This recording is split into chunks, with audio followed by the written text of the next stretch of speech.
Et on n'est pas là. Il y a beaucoup d'autres éléments, tu sais. Par exemple, Aïcha et al-Mouminin, c'est la mère des croyants. Ouais, Mouminin, on dit comme ça, croyants. incroyable. Ouais. Al-Mouminin. Donc toutes les épouses du prophète, radiallahu anhum wa ardahum, wa sallallahu alayhi wa sallam, sont les mamans, les mères des Mouminin. Parmi elles, il y en avait ceux qui étaient très très éduqués. Et parmi elles, quelques-unes nous ont transféré les hadiths, la sunna. Et là, il faut peut-être expliquer l'importance de la sunna avant de parler de ce point-là. L'importance. Tu sais, un musulman ne peut pas vraiment être musulman s'il n'y avait pas la sunna. C'est impossible. Pourquoi? Je vais citer un exemple très simple. D'ailleurs, c'est pour ça que quand quelqu'un veut se convertir à l'islam, il doit dire Ashhadu an la ilaha illallah wa ashhadu anna Muhammad Rasulullah. Je témoigne que Dieu, il n'y a aucun Dieu qu'à part Allah, et que le prophète et que Mohammed sallallahu alayhi wa sallam est son prophète. Son prophète. Donc voilà, même l'importance. Parce que sans ça, on ne peut pas suivre la loi de Dieu. Pourquoi? C'est parce que le prophète sallallahu alayhi wa sallam, à travers ce qu'il a fait, ce qu'il a dit, ce que les gens ont vu qu'il faisait, ce qu'il fait, ce qu'il ne fait pas, ce qu'il nous a appris lui-même, à part le Coran mis à part. Le prophète sallallahu alayhi wa sallam, il a dit Utitu bil Qur'an wa bimithlihi. Donc j'ai reçu comme révélation le Coran wa bimithlihi et son équivalent. Donc toutes les explications que Gabriel ramenait, les explications et tout ça, il a eu un équivalent. Il n'a pas seulement eu le Coran, il a eu l'équivalent. Ça, c'est important à noter pour toi, au cas où tu ne le connaissais pas. Donc, Utitu bil Qur'an wa bimithlihi. Donc, si nous, en tant que musulmans, ne suivons pas la sunna, comment est-ce que nous allons savoir comment prier? On sait peut-être que c'est 5 fois. Exactement à quelle heure, combien de rak'at et sujoud, quels sont les versets, les versets comme le Fatiha et tout ça. Et pour les hommes, quand est-ce qu'on dit à voix haute et quand est-ce qu'on à voix Ouais, basse ou à place. à voix basse. Quand est-ce tout ça? Tu le trouveras nulle part dans le Coran. Ça n'existe pas. Ça n'existe pas dans le Coran. Point barre. Ça n'existe pas. Ouais, Donc on a pris de la sunna du prophète. Mais on a pris la sunna du prophète de qui? Elle est venue dans une chaîne de narration. Tout le monde connaît Abu Huraira. Abu Huraira, la majorité des hadiths, la majorité viennent de Abu Huraira, le pourcentage le plus élevé. Mais peut-être, je ne sais pas si je me rappelle bien, un quart vient de Aïcha. Donc la femme là qu'on dit elle s'est mariée quand elle était jeune, c'est je veux dire si c'était le destin de Dieu ou la décision de Dieu quasi, parce que il y a maintes choses que sans Aïcha aucun autre aurait su. C'est parce qu'elle était son épouse. Aucun autre. Il y a plein de choses qu'elle nous a transmis, j'estime, sauf erreur de ma part, mais je veux pas, peut-être un quart des hadiths vient d'elle. Tu t'imagines l'ampleur de tout ce que les musulmans font aujourd'hui, depuis son époque jusqu'à la fin du monde, grâce à Aïcha. Parce que c'est elle, de toutes les femmes. Il y avait sa fille aussi, Fatima, mais pas comme elle. Donc l'ampleur, c'est elle qui a donné. Donc elle n'était pas seulement... elle était scola, elle était comment dire, je trouve jamais le terme pour le scola, mais une savante, oui, voilà, elle était une savante. Hein. Et elle connaissait le cœur par cœur. 4 épouses du prophète sallallahu alayhi wa sallam, radiyallahu anhunna, 4 connaissaient le Coran par cœur. 4. Aussi, en parlant d'un autre thème peut-être, de la conservation du Coran. De sa propre maison à l'intérieur, il y avait 4. Et note bien, deux de ses épouses étaient analphabètes comme lui, qui connaissaient, je parle de celle qui connaissait le Coran par cœur. Donc deux étaient analphabètes et deux pouvaient écrire et lire. Et les quatre connaissaient le Coran par cœur. Donc, tu vois? Donc Aïcha, si tu n'as pas mis un stylo pour l'importance de la sunna pour nous, tout ce qu'elle a transmis, on ne peut pas être musulman sans Aïcha. C'est pour ça qu'on les appelle les mères, la mère des Mouminines, la maman des Mouminines. On ne peut pas. Elle a traduit du prophète des choses que personne d'autre. Il y avait les gens à son époque, après la mort du prophète sallallahu alayhi wa sallam, il y avait des gens, des ulama et des plus grands qui allaient chez elle pour noter les hadiths qu'elle disait. Parce qu'elle connaissait le fiqh, elle connaissait donc la religion. Donc ça, c'est une chose. Mais on va maintenant parler un autre point tout à fait différent. Donc ça, il est capital. Pardon. En fait, juste pour ce point-là, donc je voulais dire, c'est à son âge-là, elle était trop intelligente, trop sage, trop mature, mais c'est quand même exceptionnel comment elle a fait. Aussi, mais peut-être un avantage qu'elle était jeune. Ouais, c'est ça en fait. C'est ça l'avantage qu'elle était jeune. Elle est rentrée dans la maison du prophète jeune. C'est un énorme avantage. D'accord, elle était une douée, on va dire. C'était une génie parce que son professeur, sallallahu alayhi wa sallam, c'est un professeur. C'est normal. Le professeur, sallallahu alayhi wa sallam. Oui. Si à tout moment tu as quelque chose à dire sur les points ou quoi que ce soit, tu peux m'interrompre. Charles. Oui. Mais je voulais revenir sur un autre point. Il y en a plusieurs, il y en a vraiment. Je ne ferai jamais, je t'ai dit dès le début, je ne ferai jamais justice à ce point pour répondre à ça parce qu'il y a tant d'éléments, je ne peux pas réfléchir et je n'ai pas préparé. Ça, comme je te dis, tu m'as posé la question. Quand tu m'as posé la question sur WhatsApp, je t'ai dit, regarde.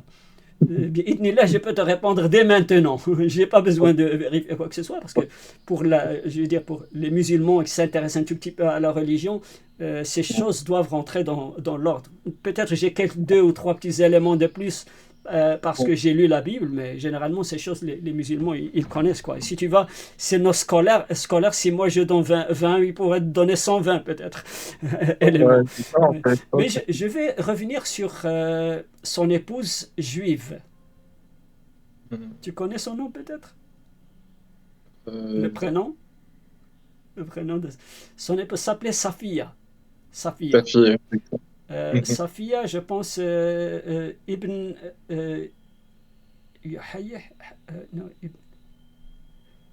Huyyah, quelque chose comme ça, Ibn Huyyah. Elle était la fille, elle est née dans la Médina, et elle était la fille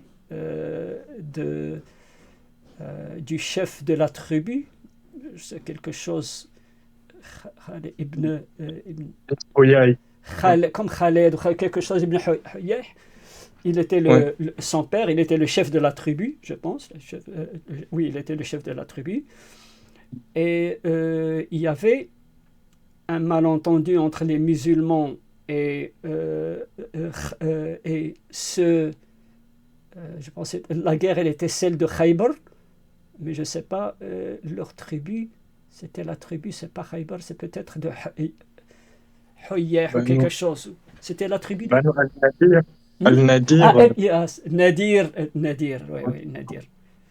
Banu Kathir Nadir, oui, exact. Donc, il y avait un petit malentendu, ils avaient tué 2 musulmans, sauf erreur de ma part, et le prophète leur a demandé blood money, donc comme fidya ou quelque chose pour repayer pour céder, pour ne pas avoir la guerre, parce qu'il avait signé, quand il s'est établi dans la Médina, le prophète sallallahu alayhi wa sallam, il avait signé avec les juifs et d'autres religions, et tout le monde, surtout quelques tribus juives étaient dans la zone, dans la région de Médina, à l'intérieur même, et il a signé un accord de paix avec eux. Et comme il ne voulait pas donner ça, on n'avait aucun choix. Il leur demandait nombreuses fois, il ne voulait pas lui donner. Il s'est préparé pour la guerre, même à l'intérieur et tout ça. Il a envoyé son armée. Et, alhamdulillah. Alhamdulillah, C'était Khaybar. Ouais, je viens de C'était voir la guerre Khaybar. de Khaybar, hein, la bataille de Khaybar. Ils ont Khaybar, gagné et ouais. là son époux est mort, l'époux de Safiya est mort. Elle sortait avec l'une de ses amies, je pense même, elle était un peu calme, mais son amie, elle criait beaucoup. Elle criait et tout, elle s'arrachait les cheveux. Elle était dans un état parce que en fait, quand elle sortait, euh, quand elle sortait, ils avaient vu leur homme ou quoi que ce soit mort côté de la bataille. C'est pour ça qu'elle était. L'autre, elle était très calme. Et quand le prophète l'a vue, elle était très calme. Safia, il a pris son manteau, c'est quelque chose qu'il avait, et il a mis sur elle. Et les gens ont compris comme il la voulait comme épouse ou quoi que ce soit. Donc, il est parti avec lui, mais c'est pas marié avec elle. Elle ne s'est pas mariée avec elle immédiatement. Mais n'empêche, la raison pourquoi, est-ce que pour résumer, la raison pourquoi est-ce que je la mentionne, j'estime quand il l'a, je dis j'estime, mais je pense quasi sûr quand il l'a mariée, elle était très jeune. Est-ce qu'elle avait 13 ans? Est-ce qu'elle avait 14? Est-ce qu'elle avait 15? Je ne sais pas, et je pourrais peut-être, si tu peux trouver quelque part, mais elle était très jeune. Mais elle était très jeune, mais nos savants, nos ulama nous disent, il y en a ceux qui disent qu'elle était mariée avec un homme avant, il y en a ceux qui disent qu'elle était mariée avec deux hommes. D'ailleurs, le dernier avec lequel elle était mariée, c'était un poète et c'était un homme important dans leur tribu. Donc, mais avant de se marier avec le prophète, si elle était mariée, si elle avait un Avant. CV de deux mariages, ou même Ouais, d'un c'est ça. seul, à un très jeune âge, à quel âge elle C'était s'était mariée? normal. Donc le nikah, il était aussi, on se pose seulement la question, je n'ai pas la réponse, peut-être Ouais. les gens ne l'ont pas, ou peut-être que Ouais. nos savants l'ont, ils ne l'ont pas, mais on rentre dans le même, exactement la même chose qu'avec Aïcha, puisque elle était mariée avec un juif, ou deux même, avant, je ne dis pas juif d'origine, mais je dis j'en parle de religion maintenant. Hein. Ils étaient aussi, mais je veux dire, on parle des religions, parce qu'ils n'étaient pas musulmans, c'est ok pour elle se marier tôt, mais pour Aïcha avec le prophète. Donc là, l'exemple de Safia, radiallahu Ouais. anha wa ardaha, n'est aucunement différent que celui de Aïcha non plus. Ben, c'est Donc, qui était déjà marié, le nikah. ouais. Il y avait signé. Il y a encore beaucoup d'autres éléments, mais maintenant je sais que je connais d'autres éléments et je les cite pas sur le champ, mais donc, euh, Ouais. Ouais, donc j'ai on presque a... même plus de trucs, ouais. Tous mes marqueurs, ils sont quasi épuisés, là. Ah bah tiens. Ouais. Ouais. Ouais, il y a plein d'arguments, ouais, ça s'arrête pas. Non, Mais, il y a plein d'arguments, donc il faut tout sincèrement que les gens, à la base, et on l'a déjà mentionné, les gens, contrairement à leur écrit, qui en a des contradictions flagrantes, Euh, rien que le papa de, regarde, si on va à la Bible, rien que le père de Joseph, on parle bien de Joseph, le mari de Marie, alayhi salam, donc on parle bien de Joseph. Je pense dans Luc et Matthieu, il y a un dans Luc, un dans Matthieu, l'un de ses pères est Élie, dans l'un, et dans une autre, tu connais, oh, ils se contredisent, ouais, j'ai vu l'autre, ça. c'était, je me rappelle plus si c'était Jacob ou quelque chose comme ça. Ouais. Donc, le grand-père, je vais dire, le père de Joseph est quand même important.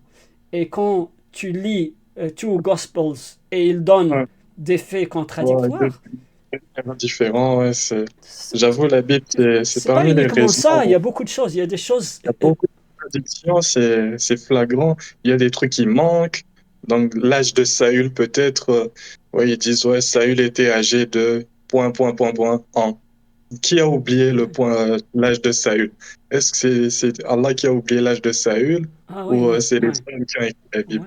ouais, Ouais, ouais, ça, c'est un verset dans 1 Samuel, quelque chose comme ça. J'ai pas ouais. le verset en tête. Ouais, mais Et il y a un, oui, aussi dans Samuel, il y a aussi, euh, je ne sais pas si dans Samuel, mais il y a aussi le père. de quelqu'un, il avait 42 ans, et non, je veux dire, le fils, il a 42 ans, et le père, il a 40 ans. J'ai oublié son nom, donc, ouais. Le nombre de l'armée qui sort, des fois, d'après une personne, c'est 500 000, d'après quelqu'un d'autre, 1 100 000, et c'est sont écrits en parlant de la même chose. N'oublions pas, quand on dit que Allah, c'est lourd à dire. C'est vraiment lourd pour nous les musulmans d'entendre dire, mais c'est écrit dans la Bible. On dit que Dieu a dit que personne ne va voir son visage, mais quand tu lis la Bible, les personnes qui ont lu son visage, c'est des milliers. Tu peux nommer 6 ou 7 prophètes, mais il y a des fois où le peuple d'Israël voyait Dieu flotter en haut, tu vois, sur les chérubins, sur les petites anges filles, là. Tu vois, c'est écrit dans la Bible. Mais comment est-ce qu'on peut s'imaginer que Dieu dit dans la Bible que personne ne voit mon visage? Si tu vois le jour où tu vois mon visage, tu vas mourir. Et puis après, dans la même Bible, tu vas trouver... Jacob s'est battu contre lui, il a gagné. Il a gagné, il a tapé Dieu. Oui, il a tapé Dieu, il a gagné. Il s'est bagarré avec Dieu, il a gagné. Mais, donc, c'est pas seulement vu que Dieu a dit personne ne va le voir, mais dans le Coran, c'est constant. Peut-être qu'il y a peu de prophètes dans le Coran. Il y a peu de prophètes. Vraiment peu. Auxquels Dieu a parlé, lui leur a parlé directement. C'est normalement, il envoie l'ange Gabriel à tout le monde, à tous les prophètes. Mais à Moïse, il lui a parlé directement. Tu vois? À Moïse, le Dieu lui a parlé, mais il l'a pas vu. Quand Moïse, dans le Coran, il a demandé à voir Dieu, il lui a dit, regarde, il lui a dit pourquoi? Il lui a dit, Yatma'innu qalbi, my heart rests at peace. Je suis rassuré ou quoi que ce soit. Mais si Dieu a décidé que personne ne va le voir, ça veut dire personne ne va le voir. Il va dire, regarde cette montagne. Il a regardé la montagne et Dieu n'a fait que regarder la montagne, quoi que ce soit, elle s'est effondrée, toute la montagne. Et Moïse, qui était très très fort, c'était un homme très très fort. Rappelle-toi, il a tué un Égyptien. Il a tué, on le fera comme ça. Donc Moïse était très très fort. Et Moïse qui était très, s'était évanoui de la force de Dieu, rien qu'en. Donc ça veut dire que Moïse, mais eux ils disent que Moïse, dans la Bible, ils disent que Moïse l'a vu. Nombreux qui ont vu Dieu. Je te dis, même des fois, chacun devant sa tente dans la Bible, chacun était en dehors de sa tente et il voit Dieu. Dieu. Donc tu vois, ça, c'est l'une des choses qui sont clairement contradictoires. Mais les gens, ils ne veulent pas s'adresser à ces choses-là et on voit ce qui est vrai, ce qui est faux, on élimine. Ils ne s'intéressent pas à ça. Et ils vont, comme je dis, patatras, comme ça, ils vont devenir les experts du hadith en nommant des choses comme ça.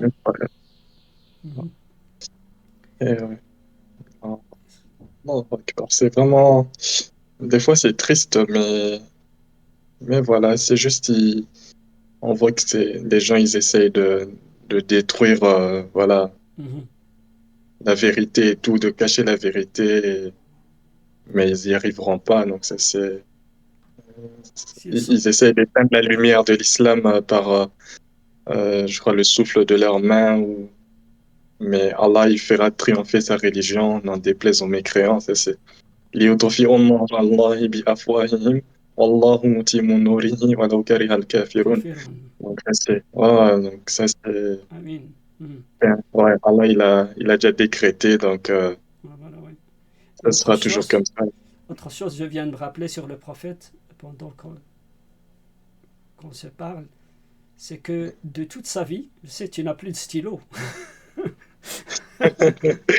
Il y a presque plus. De toute sa vie, ça tu le sais, ça, nous les musulmans le savons, le prophète n'a jamais haussé le ton, haussé sa voix, élevé sa voix, ni raise his hand, ni élevé sa main avec un homme ou une femme, avec un enfant ou une femme. Il n'a jamais, de toute sa vie. Donc c'est formel. Les gens reportent de lui, on n'a jamais vu. Donc il était très très clément et très sympa. Il était vraiment d'une clémence incroyable. Une fois, Aïcha a dit de lui, Aïcha radiallahu anha a dit le prophète sallallahu alayhi wa sallam, it's a walking Quran. Le Coran yamshi. It's a walking Quran. Parce qu'il appliquait la révélation sur sa Sur propre lui, personne, sur lui-même. Il l'appliquait à un tel point que, je te dis, il n'a jamais levé ni le bras, ni la voix sur une femme ou un enfant. Comment, en revenant à l'histoire derrière, comment est-ce qu'une personne qui est si correcte à un tel point, aucune autre personne ne pourrait dire ça. Jésus, la première chose qu'il a fait quand il a commencé à prêcher, la première fois qu'il est rentré à Jérusalem, qu'est-ce qu'il a fait quand il était dans le synagogue? La première chose qu'il a fait, jeter la table. Il a dit, j'aime pas ce que vous faites ici. Tu te rappelles dans la Bible? La première chose, quand il est rentré à Jérusalem, il n'a pas dit, j'aime pas ce que vous faites ici, toute la corruption, l'achat et l'argent et tout ça, ce qui se passe, ce n'est pas correct. Il a levé, il a jeté. Non, le prophète sallallahu alayhi wa sallam, nous avons zéro information qu'il a fait ou qu'il ferait une telle chose. Même les gens qui lui font mal, il ne leur fait pas, sauf s'il est, on ne pense pas qu'il est faible, sauf s'il est dans le champ de bataille pour défense seulement, uniquement défense. Ça, c'est un autre thème sur la guerre, mais la guerre dans l'islam, elle est interdite. Elle est seulement autorisée en tant que pour défense. Pour défense, voilà. Mais quand il était dans les champs, les sahaba disaient, on pouvait presque se cacher derrière lui. Dans le bataille, quand tu faisais la même personne, he was soft spoken. Quand il parlait d'un ton très très bas, très, comment dire, soft spoken, c'est douce, très la voix doux. douce. Oui, il parlait d'une voix très douce.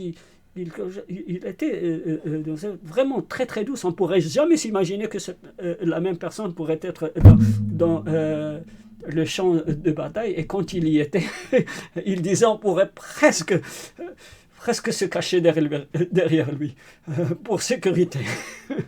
Donc voilà. Donc il y a plein.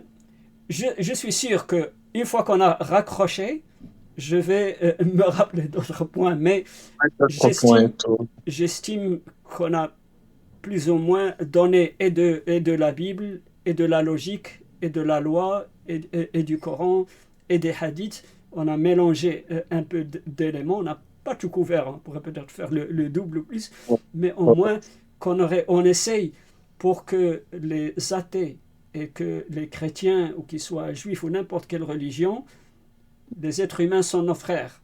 Nous ne sommes pas là pour imposer des choses, mais nous n'acceptons pas ce que les gens refutent la réalité sur Dieu en nous attaquant. Tout le monde a le droit de vénérer ce qu'il veut. Aucun prophète n'a été envoyé pour forcer la religion. C'est écrit partout dans le Coran, tu n'es que warna, nadir. Warna, nadir pour prévenir, pas prévenir, pour avertir. Pour avertir et partager. Tous les prophètes. En religion, en théorie, il n'y a aucun prophète qui après. Aucun prophète n'a pris l'épée pour. D'ailleurs, tous les prophètes sont sortis chez eux, quand tu vois. Quasi tous sont sortis de chez eux. Le prophète Mohammed est sorti de sa ville. Jésus, il était tout le temps, il se cachait, tout le temps, il partait. Il prêchait même des fois des barques ou quoi que ce soit, et les gens sont sur comme la plage ou quoi que ce soit, et lui, il est sur la barque. Parce qu'il avait peur. Et même quand il guérissait les gens, tu te rappelles dans la Bible, Jésus, alayhi salam, il disait, ne dites pas que je suis là. Il voyageait incognito, tout le temps. À travers les gens de Ben Israël, il partait incognito. Il disait aux gens, ne dites pas. Même si quelqu'un aveugle, il lui donne la vue, ne dis pas que c'est moi que l'ai fait. Il dit, ne dis pas que je suis là. Il disait toujours aux gens, parce qu'il se cachait tout le temps. Il se cachait, il parlait en palabres. On dit palabres?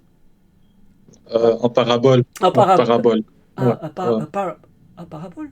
C'est quand on dit, comme les analogies ou quoi que ce soit, quand il parlait des fermes et des fermiers, tout ça, pourquoi il ne disait pas les choses directement? Parce que tout le temps, il avait peur pour lui-même. Ouais. Voilà, donc il avait 6 ans des gens contre lui, tout le monde était contre. Les Romains voulaient le tuer avant qu'il est né. Donc Ouais, c'est ça. tout le monde était contre lui, qu'il se cachait tout le temps. Donc Jésus se cachait tout le temps, Lot est parti, Noah est parti, Moïse est parti. Il est parti de l'Égypte vers Médiane. Hein. Donc, il est parti. Tous les prophètes sont partis. Donc, si les prophètes. Donc, aucun prophète n'a pris l'épée pour. Et de la même façon, il n'y a aucun musulman qui dit nous connaissons la vérité et on impose sur autrui. Non. On invite les gens et c'est tout. On invite les gens à la réalité sur Dieu, à la dernière révélation qui est le Coran, à la continuation, le résumé et la correction de la Bible. Mm. C'est bien la continuation, c'est bien le résumé et c'est bien la correction. Nombreuses choses sont corrigées avec le respect qu'on doit à nos frères et sœurs chrétiens. Donc Et c'est pour ça. euh, pour les chrétiens qui disent que Jésus, il est Dieu, donc dans le truc que vous venez de mentionner, donc avant même qu'il naisse, on voulait le tuer et tout. Et ses parents l'ont pris, donc voilà, quand il est né, ils ont pris l'enfant Jésus, ils ont fui avec lui en Égypte. Donc les parents de Dieu ont sauvé Dieu. nombreuses, ouais, C'est là, nombreuses choses comme ça. c'est Non, Dieu qui devait sauver ses parents, mais c'est vrai, oui. si les parents de Jésus n'avaient pas pris Jésus pour fuir avec lui en Égypte, Il a besoin literellement, d'être donc, humain pour le sauver. Oui. ouais, c'est ça, ouais. Des êtres humains pour le sauver. Et puis il a peur de sa propre création. Ouais, c'est Il ça, se en fait. cachait tout le temps. Donc il se cachait Il tout le temps. euh, Il sortait toujours de la Bible, il parlait dans des paraboles ou quoi, il disait pas les choses clairement parce qu'il avait peur. Il avait tout le temps peur. Une fois, j'ai dit à mon fils, dis-moi, dans les jeux que tu joues dans l'ordinateur, quoi que ce soit, quelqu'un qui est fort, il m'a dit, euh, euh, j'ai oublié le nom maintenant. Regarde. Sayatun, non, c'est des trucs japonais là. mm, Ouais. euh, Comme si tu as quelqu'un de très fort et très puissant dans un jeu, les jeux je connais aucun, ça se voit. Ça, donc, quelqu'un qui est le plus puissant et les autres qui sont les plus bas, et c'est le puissant qui a peur des plus bas. Donc, ouais, c'est ça, en fait. comme tu as dit, non, Ça n'a pas de sens, non. Non, non, non. heureusement, J'ai pas. nulle part dans la Bible, Jésus, alayhi salam, n'a dit je suis Dieu. Euh, les, nos frères et sœurs chrétiens ne peuvent pas le faire sortir parce que ça n'existe pas dans la Bible. Il n'a ni dit vénérez-moi, ni dit je suis Dieu. Ça n'existe pas. Il donne seulement 3 ou 4, 5, 7 Ouais, peut-être il n'y a pas beaucoup versets, de versets qui ne sont pas clairs, quoi, et qui ne veulent pas dire directement que je suis Dieu. Donc, bon, on reprendra ce sujet une autre fois, Inch'Allah. sujet de la divinité, de la prétendue divinité de Jésus. On Oui, va- malheureusement, oui. Lui, il ne l'a jamais dit, il a toujours dit qu'il y a un seul Dieu dans la Bible, ils n'ont qu'à la ouais. lire. C'est le problème, même avec nous les musulmans, peut-être que tout le monde ne lit pas le Coran, et ça c'est grave. Donc, si les gens prennent au sérieux leur religion et leur foi, c'est quand même important. La moindre des choses qu'ils doivent faire, c'est lire la Bible. Lire la Bible et les musulmans lire le Coran, par exemple. Tout autrefois, hein, lire leur propre livre pour voir la vérité. D'ailleurs, la majorité des chrétiens qui se convertissent à l'islam, peut-être qui deviennent athées aussi, ou qui se convertissent au bouddhisme, hindouisme ou autre chose, la majorité, c'est parce qu'ils ils ont commencé à lire ou ils ont acquis quelques connaissances de la Bible, ils ont réalisé que, je suis désolé, ceci n'est pas ce qu'on nous enseigne. Donc, dans un sens, ce que l'Église et les Églises prêchent, et ce qui est écrit dans la Bible ne sont pas la même chose, c'est pas 100%, quoi. Ouais, la Bible est divisée en deux, quand on dit même rien que le Nouveau Testament, par exemple, tu peux le diviser en deux. Il y a ce que Jésus prêche, et c'est ce qui est écrit en rouge dans The Red Letter Bible, comme moi j'ai lu The Red Letter Bible, mais la majorité des chrétiens ne le connaissent pas. Les témoins Jéhovah que je rencontre depuis 3 ans, aucun d'eux ne m'a jamais dit, quand je leur dis Red Letter Bible, aucun d'eux ne m'a dit ah oui je connais, ils ne la connaissent pas. Donc Red Letter Bible. Oui. Donc, Red Letter Bible, c'est tout ce que Jésus dit est écrit en rouge. Et si, en tant que musulman, même en tant que chrétien, si je peux donner ce conseil aux chrétiens, la Bible, elle est énorme. Hein? C'est 787 000 mots. C'est presque 1 million de mots, la Bible. Hein? Elle est énorme. Si je l'ai lu en 2 ans, en 2 ans et 3 mois, c'est pas parce que je suis trop lent. Mais d'ailleurs, je ne lisais que samedi et dimanche, une petite heure chaque, quand je pouvais. Mais elle est énorme, elle est vraiment grande. Et si on la lit pour comprendre, on la lit pas comme si on lit un livre de Agatha Christie ou, tu vois, de George Orwell ou autre. Donc il faut lire et être un peu réveillé pour voir. Et quand je prenais des notes, j'écrivais seulement chapitre, verset. Le nom du livre plus C. Par exemple, 26-39, Matthieu 26-39, là où Jésus fait la prostration. Prosternation. Prosternation à Dieu. Donc, comme les autres prophètes et comme les musulmans. C'est dans Matthieu 26, 39, dans The Garden of Gethsemane. Donc, quand je lis, je ne faisais que noter. Par après, quand j'ai terminé toute la Bible, j'ai repris mes notes et j'ai commencé à voir si c'est vraiment je voulais les garder ou pas. Est-ce que c'est quelque chose?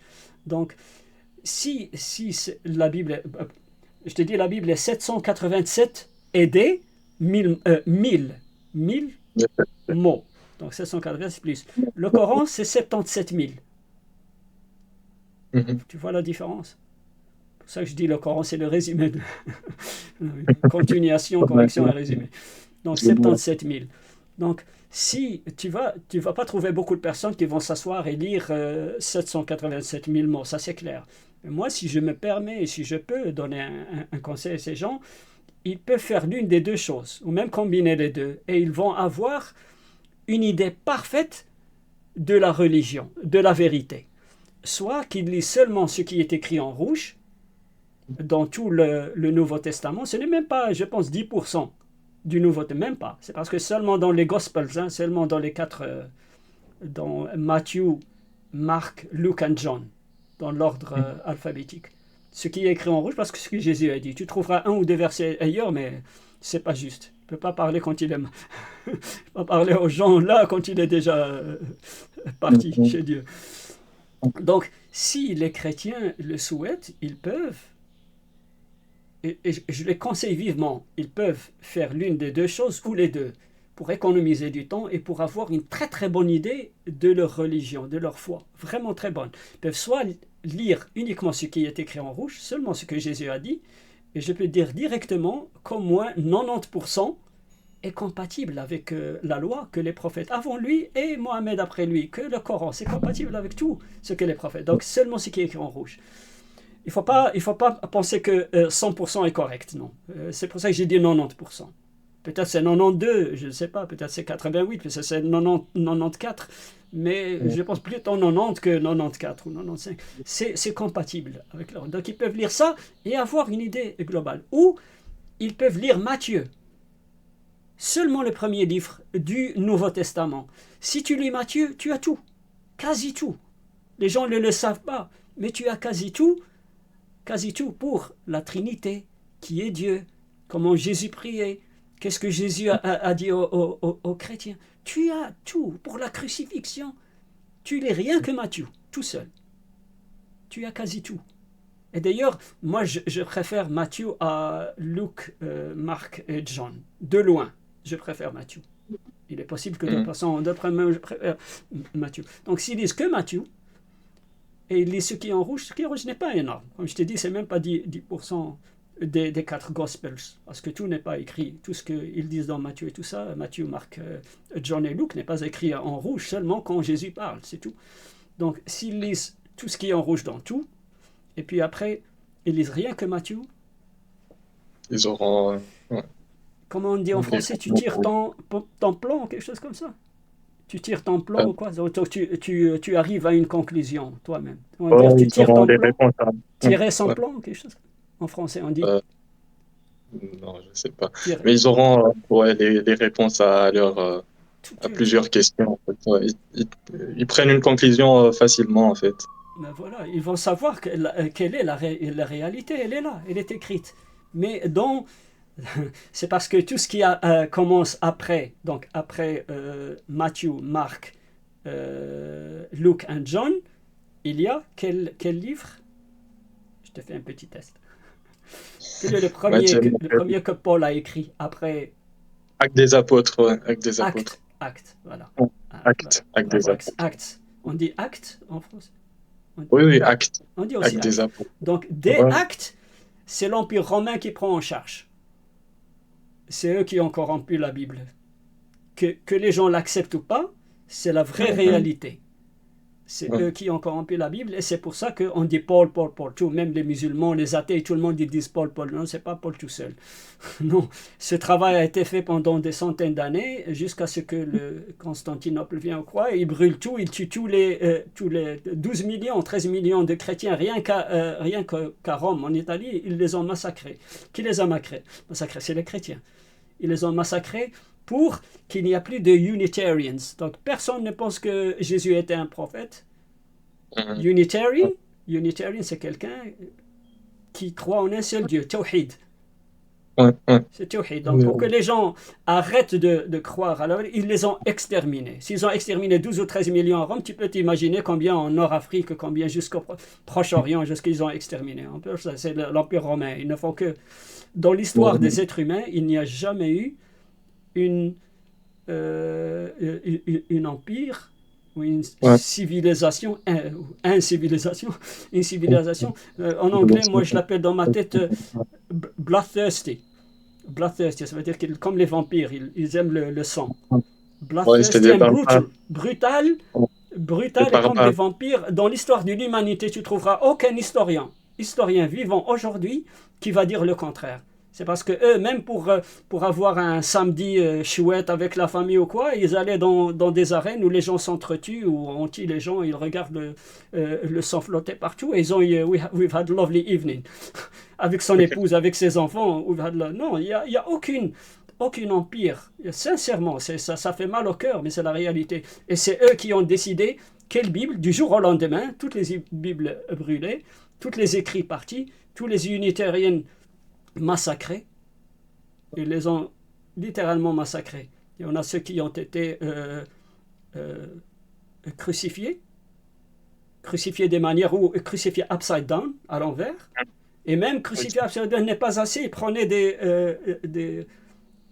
scies et ils sciaient encore. Donc, tu te rends compte, c'est ça l'esprit. Et c'est eux qui décident.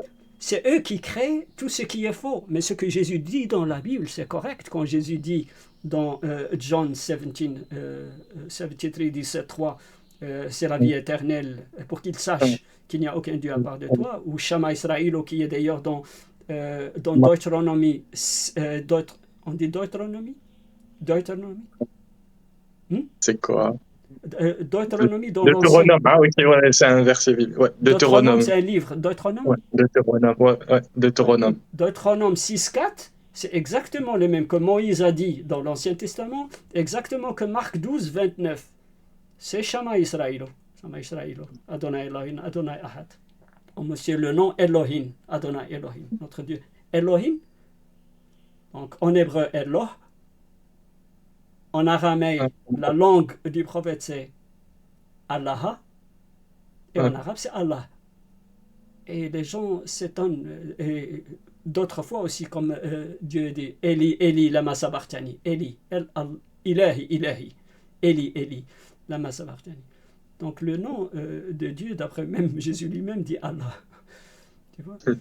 Donc, mais parfois, ils ont l'argument, ils disent, ouais, Jésus, il dit, avant même qu'Abraham ne soit, moi j'étais. Donc, Jésus, il était avant Abraham.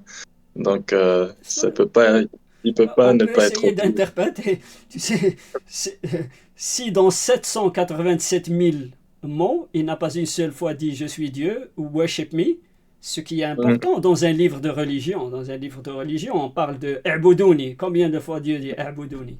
La ta'budu worship me, don't worship other than me. Combien de fois le Dieu l'a dit dans le Coran? On peut pas le compter. et d'autres mots similaires. Mais pourquoi dans cette, et qui est 77 000 mots en comparant à 10 fois plus grand la Bible est dans 10 fois plus grand, pas une seule fois, il dit vénérez-moi. On va dire before Abraham was I am.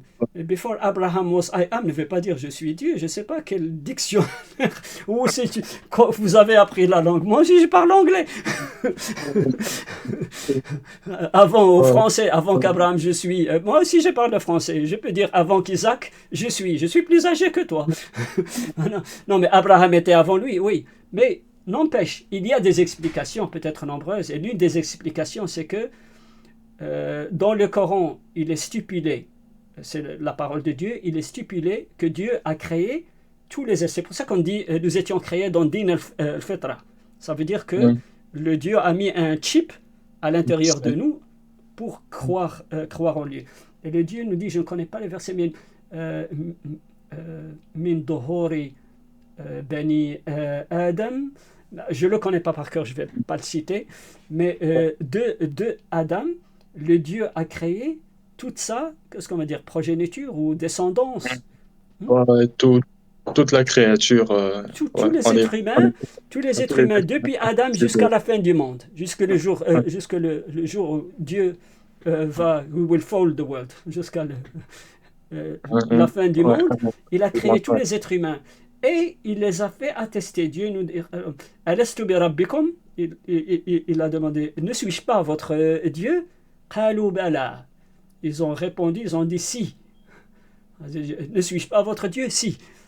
Donc toi et moi, aussi toi Isaac, before Abraham was, you were. Toi aussi tu étais créé. Ouais. C'est une explication, il y en a sans doute d'autres, peut-être l'importance. Peut-être il dit je suis plus important pour vous qu'Abraham. Abraham, il y a longtemps, vous ne l'avez pas entendu, vous ne le suivez pas de toutes les manières. Hein? Si vous l'avez suivi, je ne serais pas venu, ce que Jésus pourrait dire. Ça, c'est un autre sens. Donc, l'un des sens, c'est le fait que nous étions tous créés avant, il peut dire ça, et c'est, pour nous les musulmans, c'est la logique est compatible avec la théologie, avec la création de Dieu. C'est compatible. Mais il y a un autre sens, que je suis plus important. Pourquoi il va dire je suis plus important que Abraham? Parce que Abraham, il était là, vous ne l'avez pas suivi. Si vous l'avez suivi, je ne serais pas venu. Par exemple, Dieu ne m'aurait pas envoyé, il n'aurait pas besoin de moi. Si vous aviez suivi. Donc c'est moi l'important, je suis plus important. Before Abraham was I am. C'est le meilleur sens. Même que les chrétiens acceptent, il est venu pour eux, ce n'est pas Abraham qui est venu. Je dis chrétien, entre guillemets, c'est un autre thème, mais je dis, tout le monde était musulman pour nous, les musulmans. Mais il était venu pour le peuple. D'ailleurs, il n'a été envoyé que le peuple de Béni Israël. Et dans le Coran, tu connais les versets peut-être dans la Bible? Qu'il est venu que pour les enfants d'Israël. Je crois que c'est Matthieu 15, 24, je pense. C'est exact. 15, 24. Yeah. I have not been sent, but to the lost sheep of the house of Beni Israel. Donc je te le dis littéralement ici. Je n'ai pas été envoyé, pas seulement à Beni Israël, que les, je sais pas, je dis brebis ou moutons perdus. Brebis perdues de la maison d'Israël. De la maison de Beni Israël, littéralement. Donc Jésus, qu'est-ce qu'il faisait? Qu'est-ce qu'il faisait quand il a été envoyé? Ça, c'était 15, 24, Matthieu. Mais c'était 10, 5 ou quelque chose comme ça, où il dit, quand il a formé ses 12 disciples, il les a formés et il leur a dit, do not go to the Gentiles, to the way of the Gentiles, do not go to the way of the Gentiles. And into the house of the Samaritans, enter ye not. Il leur a dit, n'allez pas le chemin des Gentiles. Donc vous n'êtes pas là pour prêcher aux Gentiles. Comment on dit les Gentiles? Donc les non-juifs. Les non-Israël, plutôt. Comme les Romains, les Européens et tout ça. Jésus n'a jamais été envoyé à eux. D'après la Bible, il n'a jamais été... Les païens. Même aux Palestiniens, s'ils sont chrétiens, même en Syrie, en Égypte et tout ça, les pays avoisinants, la Jordanie, tout ça, pour les chrétiens, Jésus n'a jamais été envoyé à eux. C'est écrit dans la Bible et texto. On ne peut rien dire. Et non seulement ça, il y a beaucoup d'autres faits qui prouvent exactement qu'il n'était pas envoyé. Parce qu'il a dit à ses disciples, n'allez pas le chemin des Gentiles, Ça veut dire tout ce qui est en dehors de Béni Israël. Et dans le verset 6, c'était 5 et 6, je pensais, soit 10, 5, 6. Et dans 6, il redisait la même chose, qu'il n'a été envoyé que les brebis perdues de Béni Israël. De la maison d'Israël. Voilà. Autre fait, Jésus n'a jamais construit d'église. Jamais. La première église date au moins 150-200 ans après. C'est Jésus. Oui, la première église, 150-200 ans, au moins. Mais Jésus, tous les samedis, il prêchait à l'intérieur, il prêchait dans des synagogues, il prêchait aux Juifs, et le Coran, c'est compatible. Dans le Coran, le Dieu le dit Arsalna Isa li bani Israël. Isa ibn Maryam li bani Israël. Et le Dieu nous dit Ataynahu Tawrat wal Injil. Nous l'avons comme appris ou muni ou donné le Torah et les évangiles. On lui a donné. Donc il connaissait le Torah, il connaît les évangiles. Donc il était, d'ailleurs le mot, on est rentré dans un autre thème, c'est fascinant, on n'a jamais eu l'occasion de se parler avant, mais on est rentré dans un autre thème, mais d'ailleurs le mot dimanche, il est écrit combien de fois dans la Bible? Je crois 0. Je ne sais pas s'il y a le mot dimanche dans la Bible. Parfait. Bravo, vraiment, Isaac, c'est 0. Le dimanche est écrit 0 fois. Mais samedi, il est écrit combien de fois dans la Bible? 272 fois. Shabbat, samedi, 272. L'Ancien et le Nouveau Testament. Hein? Il ne faut pas dire, ah non, c'est pour nos cousins juifs ou quoi. Non, c'est dans l'Ancien et le Nouveau. Jésus, il prêchait tous les samedis dans les synagogues. Pourquoi est-ce qu'on va penser qu'il est chrétien? La preuve, nous, on dit que tous les prophètes sont musulmans. Nous sommes, nous sommes formels sur ceci. Il n'y a aucun musulman sur terre qui va te dire que Abraham ou Joseph ou qui que ce soit avait une autre religion. Tous les prophètes de Dieu, depuis Adam jusqu'à Mahomet, sont tous des musulmans. Pourquoi?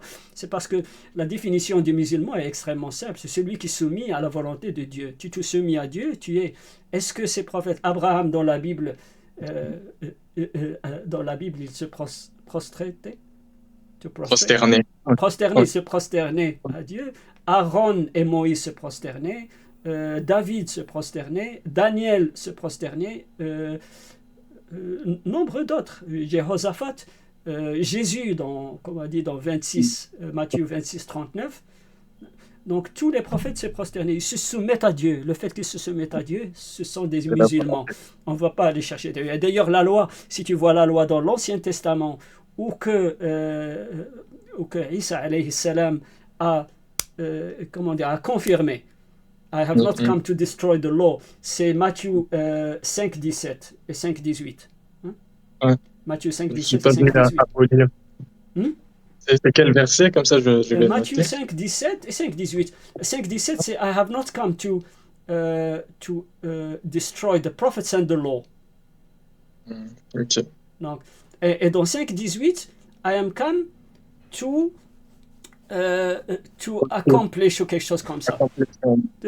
Donc, pour accomplir la loi. Il n'a jamais dit, donc les gens qui ne veulent pas suivre la loi, ils mangent le porc, ou ils boivent du vin, usuaire, usury, tout ça, riba, usury, tout ça, tout est écrit dans la loi. Elle est la même dans l'Ancien Testament, le Nouveau Testament et le Coran. La loi est la même.